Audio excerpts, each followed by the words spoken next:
Jose del Monte, Bulacan. Maraming salamat po. At syempre po, si Senator Bongo, may natulungan po ba rito ng Malasakit Center? Yung mga nagtaas ng kamay, kayo po ay patunay na totoo ang programa. Ang may akda, ang author at sponsor na naturang programa, walang iba kundi ang ating Mr. Malasakit, Senator Kuya Bongo. PDP! PDP! Magandang gabi, San Jose del Monte, Bulacan. Maraming salamat po sa pagpunta ninyo para makinig sa mga plataforma ng PDP Laban. Gusto niyo po bang mawala ang kriminalidad? Gusto niyo po bang mawala ang korupsyon? Well, pag-usapan po natin yan, mga kababayan. Pero, siyempre, gusto ko munang acknowledge ang mga presensya ni Tony Hinlo, ABP, Party List, Marites Mata, at pasensya na sa hindi ko po kilala, pero magandang gabi po sa inyo na. Ako po ay nandito sa inyong harapan para ilatag sa inyo ang plano ni Pastor Apollo C. Kibuloy. Ako po pala si Master Judea. Ako po ay hindi miyembro ng Kingdom of Jesus Christ. In fact, kami po ay dating taga-Batikos o kritiko ni Pastor Apollo C. Kibuloy. Pero nagkamali po kami ng pagkakakilala sa kanya. Yung nasa isip po namin ay kabaligtaran pala sa tunay na pagkatao niya. Imbis na kami ay kagalitan ni Pastor, kami ay kanyang inimbitahan doon sa Kingdom of Jesus Christ para mag-obserba.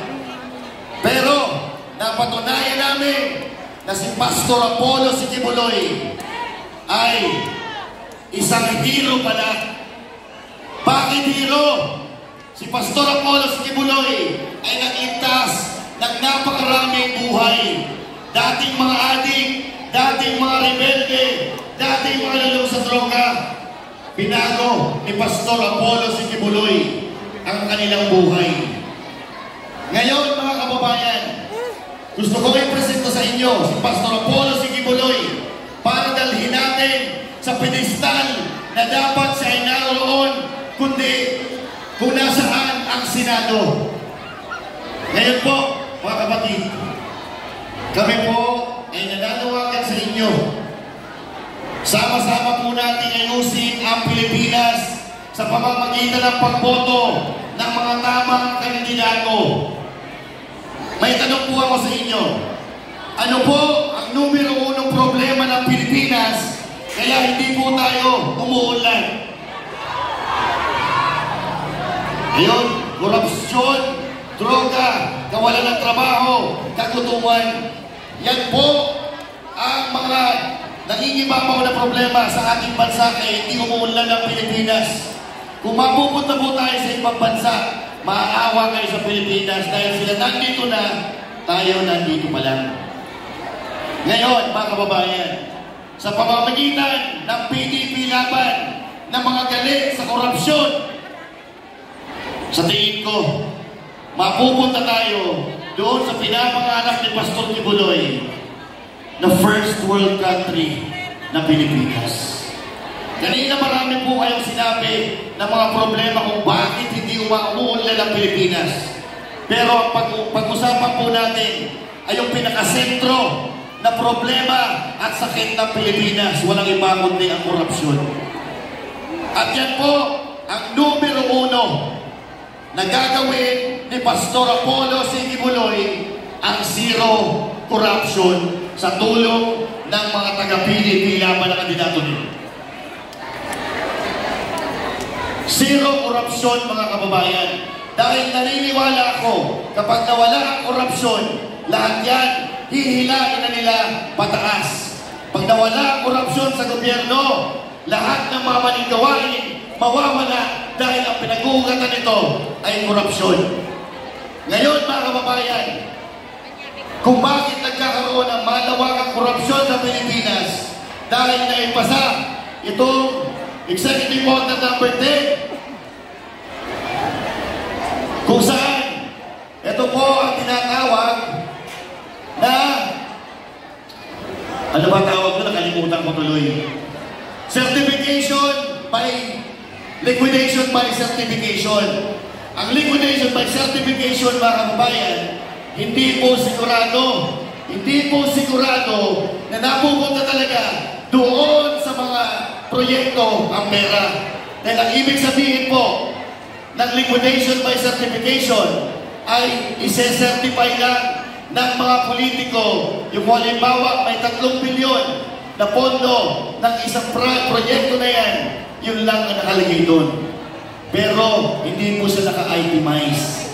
So ngayon, mga kababayan, ang gagawin ni Pastor Apollo Sikibuloy, tatanggalin po yan.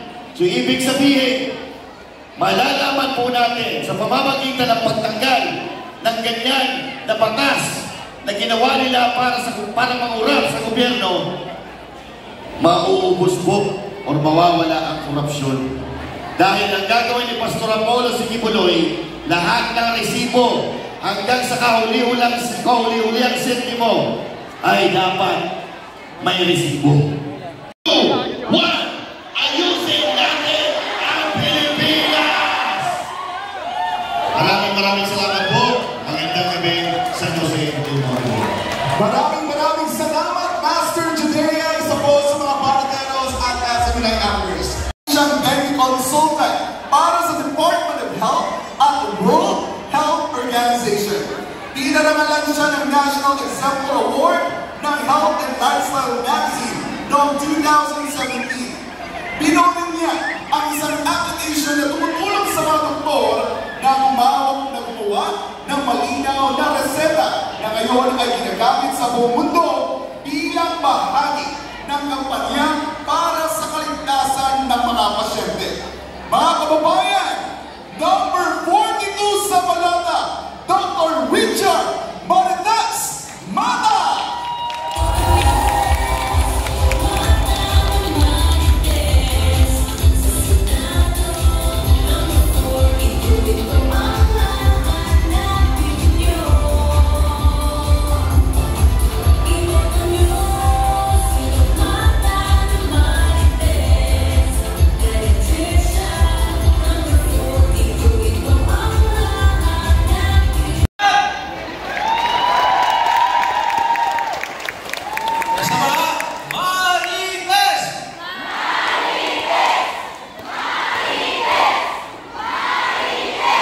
So alam niyo na bakit Marites?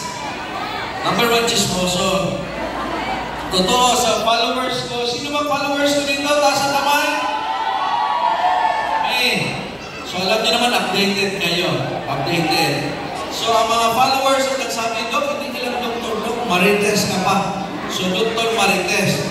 Tapos sa pag-isip-isip ko, wala yung pangalan ko, Marites. Mata, Richard, Tesoro, Marites. Kaya inangkin ko na, ako ang founder ng Marites. Nasa birth certificate po. Nakakamiss si tatay, no? Sino nakakamiss? Di ba? Alam ko, nakakatawa. Grabe. Ibang klase si tatay. Pag-close ka sa kanya, lalo sa magpatawa. Pero gusto niyang i-lift ka. Yan yun ang ginawa ni tatay dito sa akin. Pero gusto ko munang magpasalamat kay Pastor Kibuloy. Yung sa Hong Kong, kasama pa yung na-venue? KOJC yun, palakpakan po natin. Doon po ako tinanggap ni Tatay Ligong dahil inimbita po ako ng mga OFWs and especially ng KOJC. And yung venue po, ang KOJC din po yun. So talagang ang laki ng utang loob ko kay Pastor Kibuloy. Dahil doon, ako po yung absorb sa Pinipilaban. Si Pastor Kibuloy po, ako'y talagang parang lumaki na kay Pastor Kibuloy.